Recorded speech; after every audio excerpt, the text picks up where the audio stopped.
Alors Imagine 2050, c'est un écosystème d'intervenants et de facilitateurs issus des industries culturelles et créatives dont la mission aujourd'hui est d'accompagner tout le secteur dans sa transition écologique.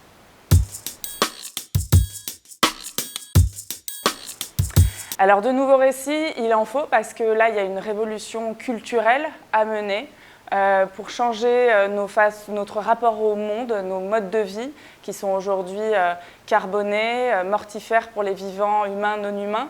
Et finalement, notre bassin culturel, il est porté par des récits collectifs et c'est ces récits qu'il va falloir changer. Alors, par qui tous les messagers qui font notre culture, justement. Donc, ça va être les journalistes, les auteurs, les diffuseurs, les producteurs, les chanteurs, les artistes, tous ceux qui produisent ces messages qu'on reçoit tous les jours. Ces nouveaux récits s'adressent à tout le monde, partout, tout le temps, à tout âge.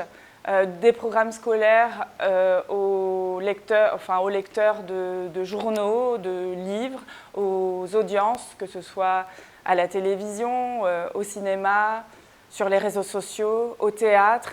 Finalement, on va avoir besoin d'irriguer ces récits dans tous les canaux possibles de communication, d'expression artistique. C'est une grande page de la culture qu'il va falloir qu'on tourne tous ensemble.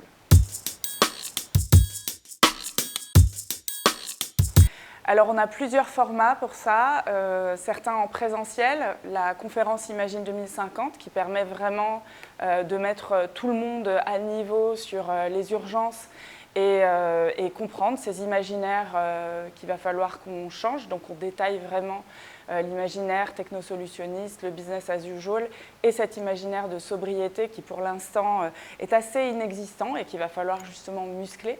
Donc ça c'est la partie conférence. On a aussi des formats en intelligence collective dans les entreprises, que ce soit des fresques ou des ateliers en design fiction pour se projeter dans un 2040 souhaitable et dessiner ensemble les trajectoires pour y parvenir.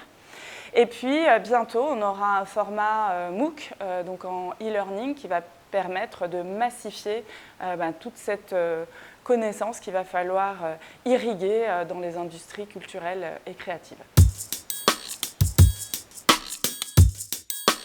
Alors, mon positive word, je me suis bien creusée et je pense que ça va être le savoir-être. Je trouve que là, on est dans une transition où je rencontre de plus en plus de gens qui se posent des questions sur le sens de la vie, sur pourquoi ils sont là, que ce soit dans nos métiers, parmi les citoyens. Donc le savoir-être, à mon avis, ça va être la grande révolution à venir et c'est plutôt une super bonne nouvelle pour le vivant.